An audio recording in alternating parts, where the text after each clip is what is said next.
요한복음 1장 9절에서 13절 말씀 보겠습니다. 요한복음 1장 9절에서 13절입니다. 요한복음 1장 9절에서 13절까지입니다. 우리 한 절씩 교독하시겠습니다. 참 빛 곧 세상에 와서 각 사람에게 비치는 빛이 있었나니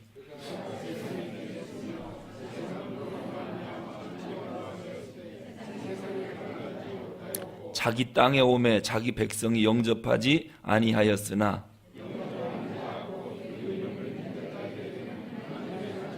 같이 합니다. 이는 혈통으로나 육정으로나 사람의 뜻으로 나지 아니하고 오직 하나님께로부터 난 자들이니라. 아멘. 할렐루야. 세례 요한은 예언자지요. 특히 예수님보다 앞서 오셔서 예수님 오실 길을 예언하고 예비한 선지자입니다. 그가 예언한 메시아가 드디어 오셨습니다.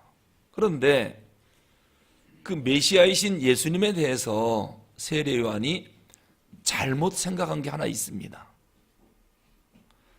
마태복음 11장에 보면 세례 요한이 고난을 많이 당했지요.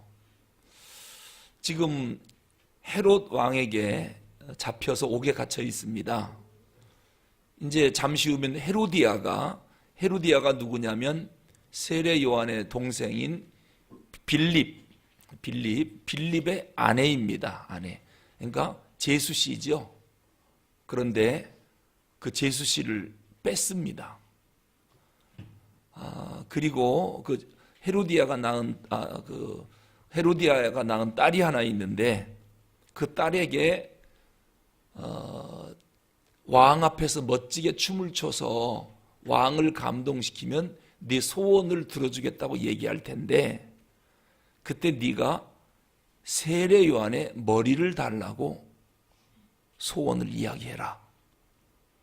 아니나 다를까 그 앞에서 얼마나 멋있게 춤을 췄는지 헤롯 왕이 감동을 받았지요. 딸아, 무슨 선물을 줄까?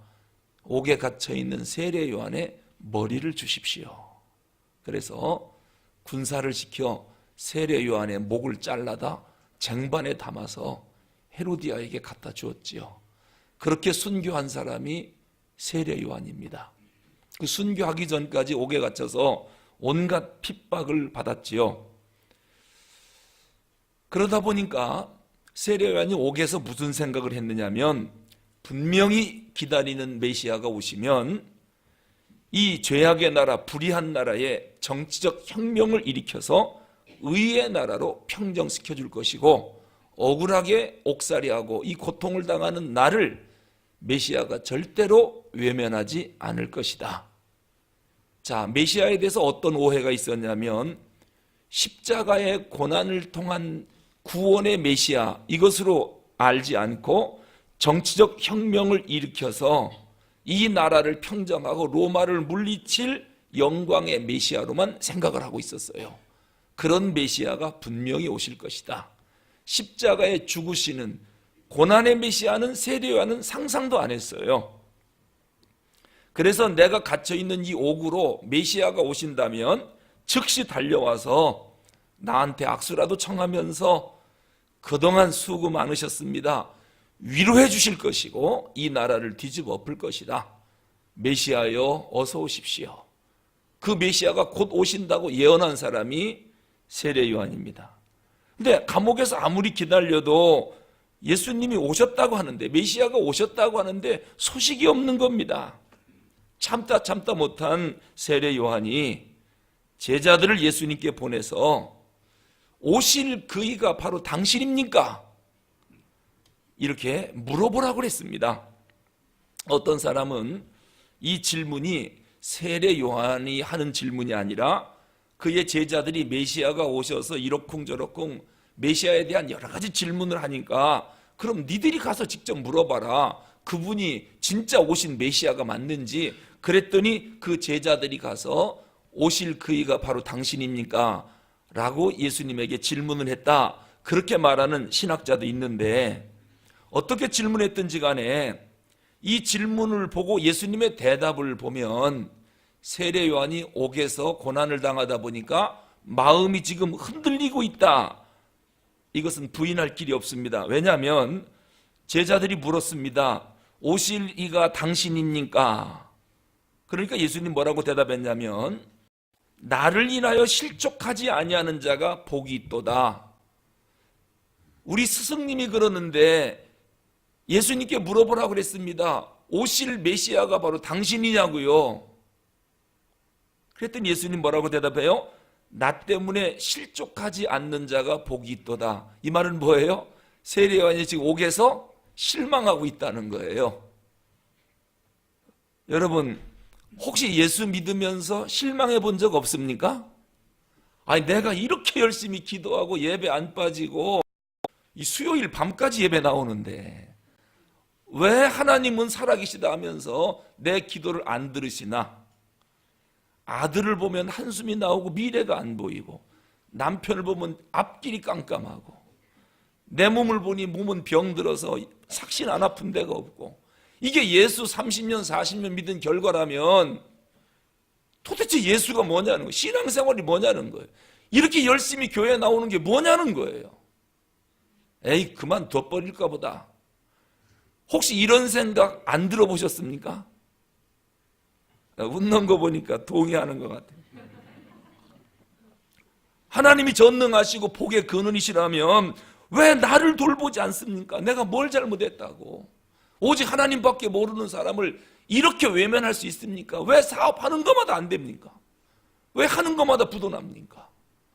아니, 만복의 근원이시라면서 왜 나를 돌보지 않습니까? 내가 지금 죽게 됐습니다. 이래서 혹시 신앙생활하다가 실족할 뻔했던 분 없느냐, 그걸 물어보는 거예요. 세례 요한이 지금 실족하고 있어요. 이 고난이 오다 보니까 이런 좌절에 빠지는 거거든요. 사실 우리는 예수님 한 분만으로 만족해야 하고 십자가의 주님 그분 한 분만으로 만족해야 합니다. 이게 바른 신앙이거든요. 그런데 우리는 거기에다가 내 소원까지 이루어져야 만족해요. 아무리 예수님이 오시고 십자가의 대속의 제물로 죽어서 나를 구원했다 하더라도, 나를 하나님의 자녀로 만들어줬다 하더라도, 그것보다는 지금 우리 아들이 좀 대학 합격했으면 좋겠고, 아픈 삭신이나 좀 안 아팠으면 좋겠고, 남편 사업이나 좀 잘 됐으면 좋겠어요. 십자가보다도 자기 소원이 이루어지지 않으니까 만족하지 않고 예수를 믿어도 기쁨이 별로 없어요. 자칫하면 넘어질 것만 같고 이 신앙생활을 계속하기가 어려울 것 같은 생각이 들어요. 한 번은 제가 영등포에서 목회를 할 때 아들이, 저랑 나이가 동갑이에요. 그 아들이 알코올 중독에 걸려가지고 죽게 됐다는 거예요. 근데 이제 그분은 그 할머니 할아버지가 아주 절에 독실한 불교 신자예요. 그 할머니는 절에 갈 때 그냥 가는 게 아니라 그 스님이 입는 도포 있죠. 그거를 입고 가는 아주 비군입니다. 그렇게 사는, 그렇게 아주 평생을 절에 다니는 그런 분인데 그러더래요. 그렇게 부처님한테 불공을 드려도 우리 아들이 술을 못 끊고 지금 간경화로 피를 줄줄 흘리고 있어서 기저귀 차고 누워있다. 곧 죽게 생겼다. 그러면서 너무너무 좌절해서 울고 있더랍니다. 부처님은 왜 우리 기도를 안 들어주시느냐고. 그러니까 우리 집사님이, 우리 할머니 집사님이 그 얘기 듣고 있다가 그거 부처님이 못 고치고 예수님이 고치는 거야. 그거는 그러니까 잘못 갔어. 교회 나오면 낫는다니까. 그러니까 이 할아버지랑 할머니가 그 얘기를 듣고 아들 고친다니까 그냥 솔깃한 겁니다. 그래? 그러면 교회 나가면 우리 아들이 나을까? 낫지. 나와봐. 우리 목사님한테 안수기도 한번 받아. 하여튼 이렇게 대책 없이 말씀하는 분 때문에 목사가 좀 힘들어요. 아이고. 제가 예수님이라면 그냥 일어나라 하면 벌떡 일어나겠는데, 제가 예수님이 아니기 때문에 그래 이제 모시고 온 겁니다. 등록을 시킨 거예요. 이 평생 불교 다니던 할머니 할아버지를. 그런데 이분들이요, 새벽 예배도 안 빠지고 나오는 거예요. 왜냐하면 이 불교 신자들이요, 새벽 기도를 잘하더라고요. 3시에 일어나서 정한수를 떠놓고 빌고 목욕하고 빈답니다. 우리 새벽 기도 나오는 건 아무것도 아니에요. 우리 찬물에 목욕 안 하고 나오잖아요. 근데 그분들은 그렇게 안 합니다. 얼마나 정성을 들이는지. 그러니까 대상이 부처님에서 예수님으로 바뀌었지 하는 행동은 불교의 사단과가 똑같이 하는 겁니다. 그러면서 이렇게 인사하고 나한테 인사하는 거 내가 그래서 이렇게만 하지 말라고 그랬어요. 그냥 하자고. 그랬더니 꼭 이렇게 인사한다는 말입니다. 그래서 그러니까 이제 신방을 이제 아들이 죽으려고 그러니까 아들이 광명시에 살더라고요. 조그만 18평짜리 조그만 아파트에 사는데 이제 신방을 갔더니 그 부인은 어떻게 먹고 살아야 되니까 직장 나갔고 딸 하나가 있는데 중학교 다니는 딸이 있는데 이 안방에 누워가지고 못 일어나더라고요. 못 일어나요. 알코올 중독에 걸려가지고 근데 기저귀를 차고 있어요. 보니까 나랑 나이가 동갑이요. 근데 피가 간이 녹아서 피가 줄줄줄 나오니까 이게 이제 죽음을 기다리는 겁니다. 간경화로. 그러니까 너무너무 부모님이 좌절되는 거예요. 그래서 도대체 왜 이렇게 술을 많이 먹게 됐는가 안방에 가서 그래도 말은 좀 하더라고요. 누워가지고. 근데 뭐라고 얘기하느냐면 원래 건축업을 했답니다. 건축업을. 그런데 자기가 너무너무 실망해서 술을 먹었대요. 그전에 술도 안 먹고 참 그 건축을 잘했는데 여의도 순복음교회 장로님한테 큰 사기를 당했대요. 그래서 그 뒤로는 교회라고 하면 아주 학을 딛다는, 그래도 교회 다니는 장로님이라고 그래서 자기가 최선을 다해서 돈을 들여가지고 건축을 해줬는데 그만 거기서 아마 크게 건축비를 안 주고 거기서 크게 부도를 맞은 것 같아요. 그래서 너무 교회에 대한 실망이 커가지고 그렇잖아요. 술 못 먹는 사람이 막 술 먹기 시작하다가 이제 알코올 중독에 빠지고 그러니 신방 온다 교회 가라 하면은 가겠습니까? 어림도 없죠. 그런데 이제 그 할머니 할아버지가 아들 살리려고 교회에 나온 거예요. 그러니까 얘기는 해도 기도도 안 받으려고 계속 거부하는 거예요. 난 교회 싫다고. 그래서 싫은 건 싫은 거고 좀 얘기를 좀 들어보라고. 그리고서 내가 하나님 앞에 기도하려고 왔으니까 나서야 되지 않겠냐, 살아야 되지 않겠냐, 나이도 나랑 동갑인데. 그리고 이제 간절히 기도해 줬어요. 그리고 일주일에 또 갔어요. 또 기도해주고. 그런데 문제는 뭐냐면 이 알코올 중독이요, 한 보름 동안 피를 질질 흘리면서도 한 번 술 먹으면 밥도 안 먹고 한 보름간 술만 먹는데요. 근데 이게 안 줄 수가 없다네요. 근데 그 몸을 가지고 밖으로 뛰쳐나가서 가게 가갖고 그렇게 퍼마신다는 거예요. 그래서 동네 가게마다 다니면서 우리 아들이 오면 절대로 술 주지 말라고, 외상 주지 말라고. 그렇게 해도 안 된답니다. 안 된답니다. 결국은 술로 죽는 거예요. 그러다가 도저히 안 돼가지고 이 아들을 알코올을 못 먹게 하는 방법이 뭘까? 그래서 어떤 목사님이 저 포천 산속 깊은 데서 알코올 중독자 치료하는 기도원처럼 만들어 놓고 하는 시설이 있다고 그래요. 그래서 거기는 이제 술 먹고 이제 막 늘어져 있을 때 전화 한 통이면 봉고차 끌고 건장한 청년 대여섯 명이 온다네요. 그래서 꼭꼭 묶어가지고 그냥 싣고 가서 쇠창살 속에 집어넣어놓고 무조건 술을 안 준답니다. 그러니까 아주 강제적으로 끊게 하는 거죠. 그리고 거기서 완전히 감시하고 절대로 술을 못 먹게 하고 아마 이렇게 아주 무식하게 치료하는 곳인가 봐요. 근데 이제 이 친구가 붙잡혀 간 거예요. 거기로. 어쨌든 고치고 살려야 되니까. 그런데 술 안 먹으니까 맨정신이니까 얼마나 정신이 똑바른지요, 이 사람이. 시키는 대로 하고 거기서 성실하니까 그 전체 중에 알코올 중독 중에 반장을 시켰더만요. 모범수인 거예요, 모범수. 그럼 철장 밖으로는 못 나가는 거죠. 근데 감시하에 이제 노동도 하고 활동도 하고 하는데 이 사람이 속에서 어떤 생각을 했느냐, 나를 여기로 보내서 감금시킨 부모를 그냥 안 두겠다는 거예요. 그리고 여기를 알려준 목사를 내가 나가면은 그냥 안 두겠다.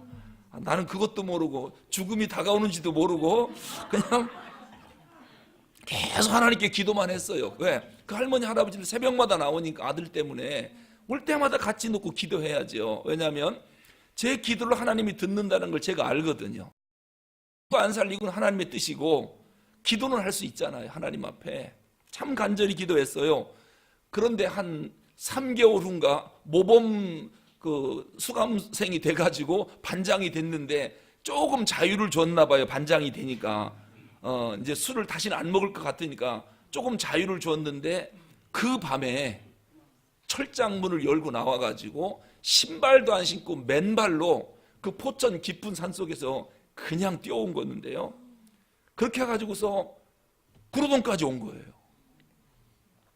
그리고 나서 발바닥을 보니까 발바닥이 다 터졌더래요. 맨발로 산을 뛰어내려오고 막 그래가지고 어떻게 집에까지 왔는지. 그래가지고 다 죽인다고 난리가 난 거예요. 그래가지고 또 나를 죽인다고 하니까 어떡합니까? 그게 또 신방 오라고 그러니까 이거 가긴 가야 되는데 얼마나 무서운지. 그래서 이제 이럴 때는 이제 장로님을 앞세우는 거거든요.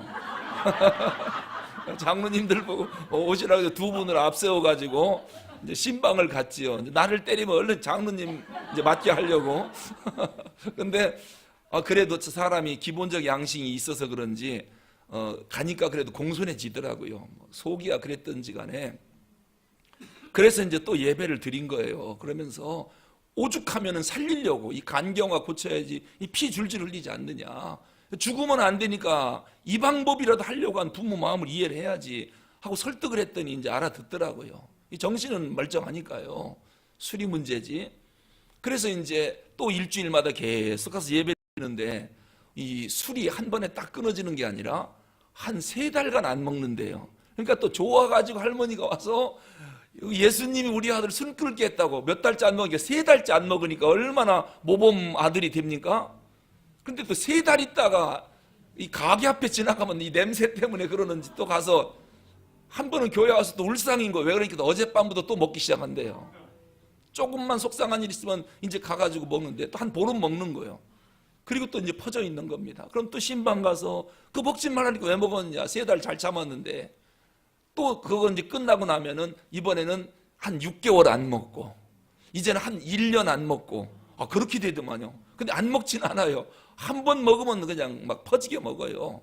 그러다가 1년 안 먹고 나니까 뭐라고 하냐면은 그랬지요. 이제는 자꾸 부인이 나가서 중학교 다니는 딸도 하나 있고 하니까 돈을 벌어야 되지 않느냐. 그랬더니 뭐라고 그러냐면 이제 건축은 안 하고 자기가 세탁소를 하고 싶답니다. 그래서 그 할아버지 할머니한테 얘기했지요. 아들이 세탁소 하고 싶다니까 하나 차려주라고 며느리랑 같이 할 수 있도록. 그래가지고 광명시에다가 세탁소를 차려줬어요. 그랬더니 얼마나 일을 열심히 하는지.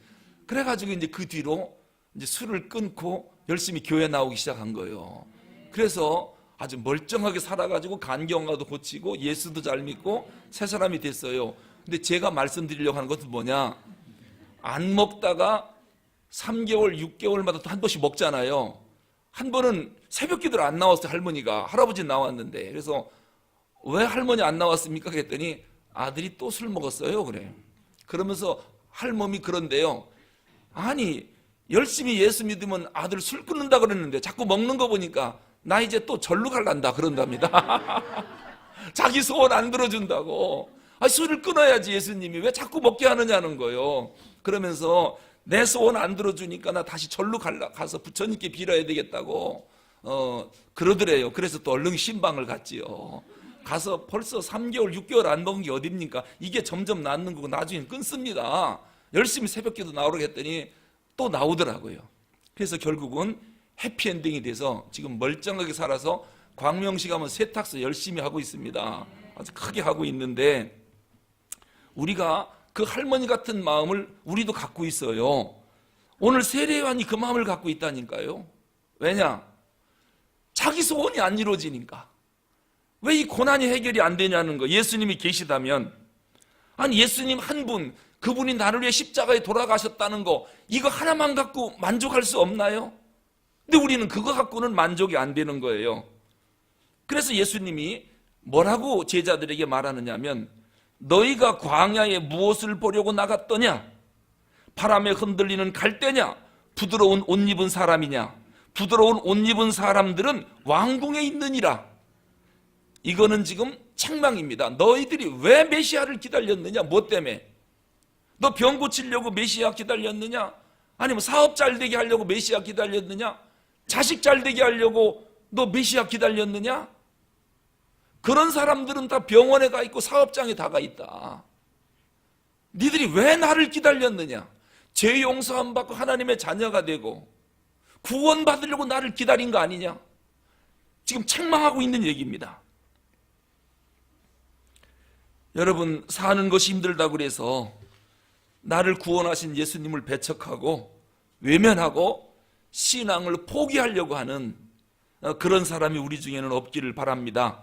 내가 살든지 죽든지 내 형편과 내 처지와는 아무 상관이 없습니다. 복음은 오직 복음이고 빛은 빛이고 진리는 진리입니다. 그리스도는 그리스도입니다. 내 형편이 안 좋으면 복음이 안 되는 거고 빛이 어둠이 되는 겁니까? 나에 따라서 예수가 안 될 수도 있습니까? 내 형편에 따라서, 더 나아가서 내 기분에 따라서 복음이 아니고 빛이 아니고 그리스도가 아니고 내가 기분 좋으면 다 인정이 되고 내가 기분 나쁘면 아무것도 인정이 안 되고, 여러분, 내 형편과 처지와는 상관이 없습니다. 내 상황이 어떻게 변하든지 하나님은 나를 여전히 사랑하십니다. 이 사실을 잊으면 안 됩니다. 아무리 내가 고난 속에 있어도 나를 위한 하나님의 사랑은 결코 변함이 없다는 거, 이래야 우리가 실족하지 않습니다. 예수님이 세례 요한에 대해서 결론을 내리시는데요, 그는 여인이 낳은 자 중에 제일 큰 자다. 그러나 하늘나라에서는 지극히 작은 자보다도 더 작도다 그랬습니다. 이 말이 뭐냐면요, 십자가 복음 앞에서는 세례 요한의 증거, 이것은 아주 작은 것이다. 그러니까 아마 이건 이렇게 해석하면 됩니다. 우리가 예수를 믿어 하나님의 자녀가 됐고 천국을 소유한 것, 이거 엄청나게 큰 거거든요. 그런데 우리는 그것을 자랑하지 않고 병 나은 거, 사업 잘 된 거, 자녀들 잘 된 거, 이거는 예수 믿어서 얻어지는 지극히 작은 것 중에 하나인데, 우리는 예수를 믿으면서도 진짜 큰 것은 못 보고 지극히 작은 것 중에 하나만 매달려 있다는 것입니다. 왜 이렇게 우리는 작은 증거들만 붙잡고 신앙생활 할까? 큰 증거는 왜 붙들지 못할까? 오직 십자가와 부활, 이것이 가장 큰 증거인데 왜 이것만 가지고서 우리는 만족하지 못하고 그것과 비교도 안 되는 아주 작은 거, 이것 때문에 이 큰 것을 버리려고 하는가? 바로 그겁니다. 우리는 상대적인 증거 때문에 절대적인 증거, 영원히 변하지 않는 십자가의 증거를 자꾸 놓치려고 그러는 경향들이 있습니다. 우리가 그것만 놓치지 않으면, 진짜 큰 것이 뭔지 그것만 안다면 항상 기뻐할 수 있고 쉬지 않고 기도할 수 있고 범사에 감사할 수 있습니다. 여러분, 사도 바울이 왜 모든 것을 분토와 같이 버렸을까요? 그가 버린 것은 지금 우리가 열심히 주스려고 쫓아다니는 것들입니다. 그것 다 바울이 버린 거거든요. 바울이 버린 걸 우리는 죽기만 하면은 막 복받았다고 난리를 칩니다. 근데 바울은 왜 그걸 버렸을까요? 사람은요, 어린애기를 보면 그래요. 1,000원짜리, 2,000원짜리 조그만 플라스틱 자동차 있잖아요. 처음에 그거 사주면 얼마나 좋아하는지 만지지도 못하게 해요. 자기 혼자 갖고 놀으려고. 그러다가 10,000원짜리, 20,000원짜리 제대로 된 자동차 딱 갖다 주면은 가져! 그리고 집어던져요. 그리고 딱 큰 거를 가져요. 왜냐하면 큰 가치가 오면 작은 가치는 남을 줄 수가 있는 거거든요. 그렇죠? 자, 우리에게 있어서 진짜 큰 가치는 뭡니까? 십자가와 부활과 하나님 나라예요. 이건 기가 막힌 가치입니다. 그런데 이 엄청난 가치를 갖고 있으면서 우리는 조그만 가치, 그저 500원짜리, 1,000원짜리 이것 때문에 10,000원짜리, 20,000원짜리를 버리려고 그래요. 이거는 모르기 때문에 그런 겁니다. 이 가치, 십자가와 부활과 하나님 나라를 모르기 때문에 그저 병 낫는 거, 사업 잘 되는 거, 자식 잘 되는 거, 여기에 얽매여 있어요. 지금 세례 요한이 실망하는 이유가 뭡니까? 실족한 이유가 바로 작은 가치 때문에. 왜? 자기 몸 괴로운 거 안 도와준다고 메시아의 오심 자체를 부인하려고 하는 그러한 실족함이 있습니다. 이 복음을 아는 사람은 누구도 그 마음에 있는 기쁨을 못 뺏어갑니다. 누구도 그 마음에 있는 감사를 못 뺏어갑니다. 여러분, 바울 마음에서 기쁨 뺏어갈 수 있겠습니까? 그 사람은요, 다메섹에서 예수님을 만났고 환상 중에 3층 천당을 보고 온 사람이에요. 하나님 나라를 보고 왔기 때문에 모든 것을 너무도 쉽게, 왜? 자기가 쫓아다니고 추구했던 모든 것들이 이게 너무도 작은 거예요. 하찮은 것들이에요. 정말 분토와 같은 것들을 목숨 걸고 쫓아다닌 거예요. 뭘 보니까? 천국을 보고 오니까. 하나님이 만약에 바울처럼 우리에게도 3층 천당을 보여준다면, 정말 안 보여줬으니까 다행이지, 보여주면 여러분 맨날 죽으려고 어떻게 하면 죽을까? 그냥 어떻게 하면 남 다 줄까? 어떻게 하면 이거 포기할까? 왜요? 천당 가고 싶어갖고. 하나님이 안 보여주니까 다행이지. 바울이 다 버렸지 않습니까? 그리고 오직 천당 갈 마음, 천당 갈 마음. 왜 아직 못 가느냐? 이 복음을 전해야 될 사명 때문에, 가고 싶은 마음과 사명 때문에 이 두 사이에 자기가 껴있다고 그랬어요. 그러니까 바울을 죽인다 그러면은 바울은 너무너무 기뻐하죠. 왜? 천당 가니까. 죽음을 두려워하지 않겠죠. 이게 바울의 한평생의 복음 전하는 삶이었습니다. 살면 복음 전하고 죽으면 천당 가고, 누가 바울의 그 마음에 있는 기쁨과 감사를 뺏을 수가 있겠습니까? 이것이 하나님을 만난 사람의 증거입니다. 자, 그러한 바울을 보니 사람들이 바울을 보고 예수를 안 믿겠습니까? 저렇게 펄펄 끓어 확신에 넘쳐 저렇게 기뻐 뛰어다니는데, 그 바울 모습만 봐도 진짜 하나님이 계시구나, 천당이 진짜 있구나, 사람들이 아는 거예요. 아는 거예요. 자, 우리가 7절을 보면, 1장 7절을 보면요, 그가 증언하러 왔으니 곧 빛에 대하여 증언하고 모든 사람이 자기로 말미암아 믿게 하려 함이라. 빛을 증언한다라고 하는 말이 나오는데, 이게 무슨 뜻이냐면요, 제가 한번 말씀을 드렸습니다마는, 저녁에 달이 환하게 밝은 것은 달 자체가 발광체는 아니죠. 달이 환하게 비치는 건 뭐 때문에 그렇습니까? 태양 때문에 그래요. 태양빛을 받아 반사해서 지구를 비치는 게 달빛이거든요. 그러니까 달이 태양빛을 100% 받아서 비치면 그게 무슨 달이에요? 보름달이에요. 50% 받아서 비치면 그게 반달이에요. 손톱만큼 받아서 비치면 그게 손톱달이에요. 초생달이에요. 그런데 달이 없는 게 아니에요. 하나도 빛을 받지 못하면 그때는 깜깜한 거예요. 그렇죠? 자, 빛의 증언자. 지금 요한이 빛의 증언자로 온 겁니다. 여러분, 우리들도 빛의 증언자라는 것만 꼭 알아두십시오. 그런데 그 빛은 나에게서 나오진 않아요. 누구에게서 나오느냐? 예수님이 우리의 빛입니다. 그래서 사도 바울은 그 예수님을 100% 받았기 때문에 바울의 몸에서 100% 예수 빛이 나오는 거예요. 자, 그러면 우리들은 어떻습니까? 나를 보면 예수님의 모습이 보입니까? 내 말하는 소리를 들으면 하나님의 음성이 들립니까? 내 얼굴에 하나님의 얼굴의 모습이 나타납니까? 그렇다면 그분은 빛의 증언자임에 틀림이 없어요. 예수님을 받아서 그대로 비춰주니까 예수 향기, 예수 형상이 나타나는 거예요. 그런데 내 얼굴에서, 내 마음에서, 내 입에서 예수 향기가 안 나고 예수님 모습이 안 난다, 그냥 썩은 냄새만 난다 한다면 이거는 분명 예수님의 빛을 받지 못했을 거예요. 빛을 반사해야 되는데 그 능력이 없는 것입니다.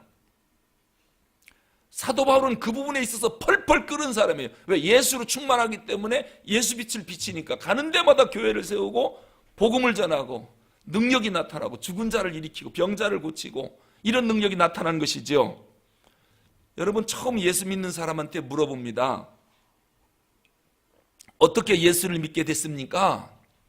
그러면 어떤 분이 그런 얘기를 하더라고요. 자기가 오랫동안 자기 옆집에 사는 예수 믿는 사람 집을 유심히 봤답니다. 근데 그 집뿐만 아니라 교회 다니는 사람들을 유심히 봤는데 뭔가 다르더라는 거예요. 말하는 거나 행동하는 거나 사는 모습, 가정생활하는 모습이 교회 다니는 사람들은 내가 볼 때 뭔가 달라도 다르기 때문에 나도 언젠가 믿으면 예수 믿을 거다, 그렇게 생각했다는 거예요.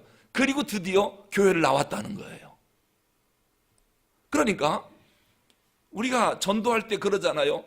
오늘 이제 교회 다니는데 그냥 하나님만 보고 다녀. 사람 보지 마. 실망하니까. 요건 사실이 아니에요. 왜냐하면 처음 누구든지 예수를 믿을 때는 하나님을 보고 믿어요? 예수 믿는 사람을 보고 믿어요? 사람을 보고 믿는다니까요. 그 김집사, 이집사 너무너무 아름다워요, 신앙생활이. 그래서 그 사람처럼 되려고 따라 나온 게 처음 예수 믿기 시작한 동기거든요. 그렇기 때문에 처음부터 하나님을 바라보고 믿어라. 하나님이 보여야 믿지요. 하나님은 누구를 통해서 보입니까? 먼저 믿은 우리를 통해서 보이는 거거든요. 이것이 빛의 증언자예요.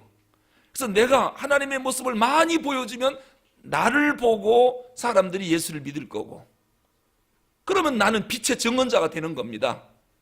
지금 요한이 빛의 증언자로 온 거예요. 빛의 증언자로. 하나님 되심을 사도 요한이 빛의 증언자로 나오는데, 특히 요한복음에서 요한이 예수님을 소개할 때 어떻게 증언하느냐면요, 우리는 흔히 뭔가를 증명을 할 때 귀납적인 방법을 많이 써요. 그런데 요한은 귀납적 방법을 쓰지 않고 연역적 방법을 씁니다. 이게 성경 해석도 마찬가지인데요, 또 성경을 이렇게 읽어보면은 다분히 연역적인 방법으로 성경을 썼더라고요. 귀납적인 방법이 아니에요. 그럼 귀납적 방법과 연역적 방법이 어떻게 다르냐면요, 이 귀납적 방법이라는 것은 예수님이 하나님됨을 어떻게 증명하느냐, 그분 죽은 자 살렸다, 모든 병든 자 고쳤다, 예언한다, 우리의 소원을 들어주신다, 십자가에 돌아가셨다, 부활하셨다, 그러니 그분이 메시아 아니냐, 그러니 그분이 하나님의 아들 아니냐, 이렇게 거꾸로 증명해 나가서 예수님이 그러기 때문에 하나님의 아들이다, 이렇게 말하는 것을 귀납적인 방법이라고 그래요. 그런데 요한은 그 방법으로 예수님의 하나님 되심을 말하지 않습니다. 어떤 방법이냐, 그분은 하나님이시다, 그분은 말씀이시다, 아주 선언을 해버립니다. 왜 그런 줄 아느냐? 그분이 하나님이기 때문에 죽은 자를 살리지 않느냐, 그분이 하나님이야, 그래서 온갖 기적이 일어나지 않느냐, 그래서 그분이 하나님됨을 여러 가지로 증거를 보여주는 것, 이것이 연역적인 방법입니다. 자, 그럼 성경을 볼 때 여러분 성경 읽으시면서 하나님은 존재하신다, 존재 증명을 하려고 애를 써요, 안 써요? 안 씁니다. 왜냐하면 태초에 하나님이 천지를 창조하시니라 하고 성경은요, 하나님이 계시다라는 것을 전제하고 성경을 쓰고 있습니다. 이 말이 뭐냐면 하나님은 창조자다 선포하고 왜 창조자냐 설명해 나갑니다. 먼저 정답을 이야기하고 그 정답이 왜 그런지 설명해 나가는 것을 이라고 그래요. 그런데 쭉 설명하고 마지막에 가서 그렇기 때문에 정답이 이거다, 이렇게 말하는 것을 귀납적인 방법이라고 하죠. 오늘 요한복음 1장 1절부터 요한이 예수님을 뭐라고 말하느냐, 밑도 끝도 없어요. 태초에 말씀이 계셨다. 근데 그 말씀이 예수님인데 그분이 창조주이시고 빛이시다, 아주 선언하고 왜 그런지 이제부터 설명해 나가는 것입니다. 이게 요한복음을 쓴 구조입니다. 그러면서 그 말씀이신 예수님과 우리와의 관계, 또 말씀이신 예수님과 세상과의 관계에 대해서 조목조목 이야기하고 있는 거예요. 여러분, 내가 나를 아는 데 있어서 가장 중요한 게 뭐냐면요, 내가 나를 알려면 나 혼자 놓고는 내가 나를 모르게 돼 있어요. 내가 누군지를 알려면은 내가 관계하고 있는 사람들 속에서 내가 누구인가를 알 수가 있는 거예요. 그래서 사람을 평가할 때요, 하나만 딱 떼놓고 평가하는 게 아니에요. 그러면 실수하기 딱 맞아요. 우리가 그거 아니겠습니까? 자, 담임 목사를 청빙을 합니다. 딱 한 사람을 놓고 그 사람 개인만 놓고 평가하면 절대로 안 된다는 거예요. 그럼 그 사람에 대해서 정확히 알 수가 없어요. 그 사람과 관계하고 있는 사람들을 봐야 돼요. 주로 어떤 사람들을 만나는지, 어떤 친구가 있고, 어떤 목사님들과 교제하고 있고, 그분의 가족이 어떻고, 그분의 선후배는 어떻고, 이 모든 것을 통해서 그 사람이 누군지를 알 수 있는 거거든요. 관계를 통해서 사람을 아는 거예요. 그러면 내가 나를 아는 방법이 어떻게 알아야 되느냐? 예수님과 나와의 관계를 통해서 나를 알아야 되지. 하나님과 나와의 관계를 빼놓고 나를 알려고 한다. 이건 불가능한 일이죠. 이거는 아무도 없고 알아지지도 않습니다. 오늘 지금 요한이 1장 1절에서 말하는 게 그겁니다. 말씀이신 예수님과 우리와의 관계, 나와의 관계, 나를 알려면 예수님과의 관계부터 추적해 들어가야 내가 누구인지를 알 수 있다는, 참된 나를 발견하려면 내가 예수님과 어떤 관계를 맺고 있느냐, 거기서 참된 나를 발견할 수 있어요. 이해를 돕기 위해서 저 피아노가 있지 않습니까? 저 피아노의 속에 보면 많은 철사줄이 있습니다. 그런데 철사줄 하나를 딱 끊어서 놓으면 이건 피아노가 아니에요. 철사줄에 지나지 않아요. 그런데 수십 개의 피아노 줄이 있고 이게 조화를 이루고 함께 관계를 맺어야 아름다운 선율이 나와요. 저기서 하나라도 툭 끊어지면은 그때부터 음악은 엉망이 되고 아름다운 곡을 연주할 수 없어요. 그러니까 피아노를 알아보겠다고 줄 하나 끊어갖고 줄을 보고서 피아노가 뭔지를 아무리 연구해봐야 피아노 알 수가 없어요. 피아노를 알려면 모든 줄이 다 연결된 관계 속에서 피아노의 음을 들을 수 있고 피아노를 알 수 있는 거랑 똑같아요. 내가 나를 여러분이 저를 알려면 어떻게 알아야 되느냐? 내가 하나님과 어떤 관계를 맺고 사는지를 여러분이 알아야 돼요. 예수님과 나하고 무슨 관계고 성령님과 나하고 무슨 관계를 맺고 사는지를 여러분이 보셔야 돼요. 그리고 그거만 봐서는 안 돼요. 우리 집에 가서 우리 사모하고 애들하고 나하고 무슨 관계로 어떻게 사는지 그거 알아봐야 돼요. 그거 안 알아보고 저에 대해서 말하면 잘못 말할 가능성이 상당히 커요. 그리고 또 부목사들한테 나를 물어봐야 돼요. 아시겠어요? 부목사들한테 내가 누구인지 물어봐야 내가 누구인지 알 수 있어요. 여러분들은 잘 몰라요, 저를. 왜? 우리 부목사님들하고 저하고는 맨날 같이 살거든요. 그리고 우리 이영란 집사님한테 저를 물어봐야 돼요. 왜냐면 늘 같이 있거든요. 뭐 월요일도 같이 있어요. 월요일도 쉬지 않고 나와서 있으니까. 그렇기 때문에 그분이 나를 뭐라고 말하는지 그 얘기 들어봐야 내가 누구인지 알 수 있어요. 그것만 갖고는 안 돼요. 시찰이나 노예 가가지고 목사님들한테 나를 물어봐야 돼요. 그 차목사가 어떤 분인지. 그거 안 물어보면 여러분 나에 대해서 실수할 수가 있어요. 그뿐만 아닙니다. 내 신학교 동기들한테 나를 물어봐야 돼요. 그 차영근 그분이 신학교 다닐 때 어땠느냐, 그리고 지금은 친구들하고 어떤 관계를 맺고 있느냐, 그거 물어봐야 되고, 또 제가 나가는 모임이 있거든요. 그 모임에 가서 한 달에 한 번씩 꼭꼭 가고, 이제 2월 달부터는 매주마다 성경 공부를 이렇게 목사님들에게 가르치는 모임이 있거든요. 그 모임에서 관계하는 그 목사님들한테 나를 물어봐야 돼요.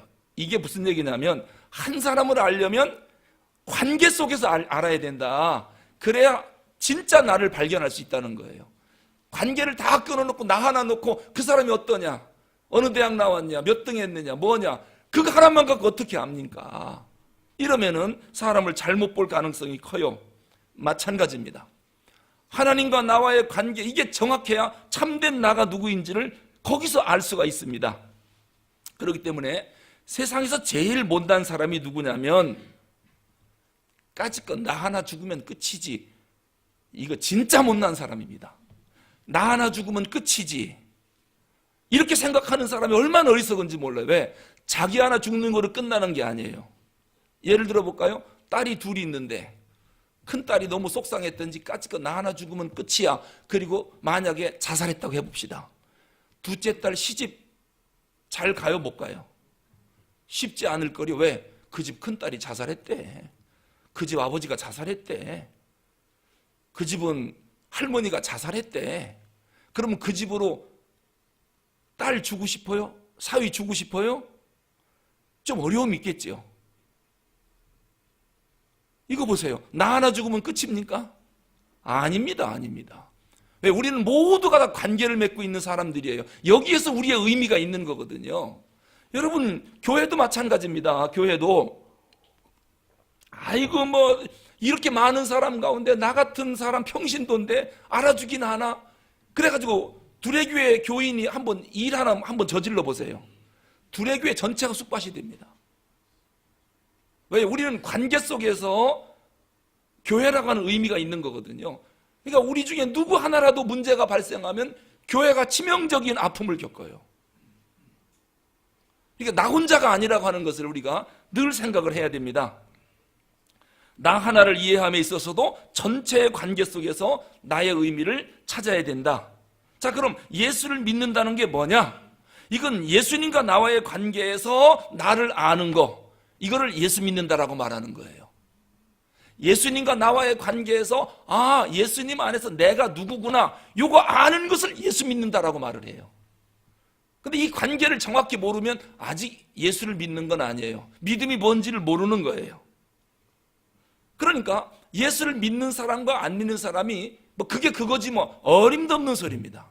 안 믿는 사람은 예수님과 자기와의 관계를 전혀 모르는 사람이고, 예수를 믿는 사람은 예수님과 자기와의 관계를 정확히 아는 사람이에요. 알고 모르는 게 별거 아닙니까? 이건 하늘과 땅 차이입니다.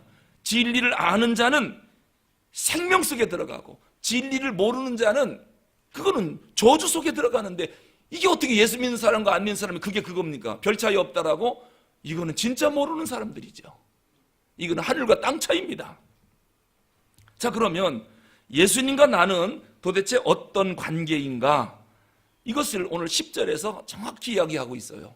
예수님과 나가 어떤 관계인가? 이거를 정확히 알아야 내 믿음이 흔들리지 않고 내가 누구인지 자기 존재의 의미를 정확히 알 수 있고, 이걸 알아야 항상 기뻐하고 쉬지 않고 기도하고 범사에 감사할 수 있습니다.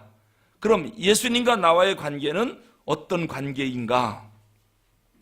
다음 주에 계속 말씀을 드리겠습니다. 우리 기도하겠습니다.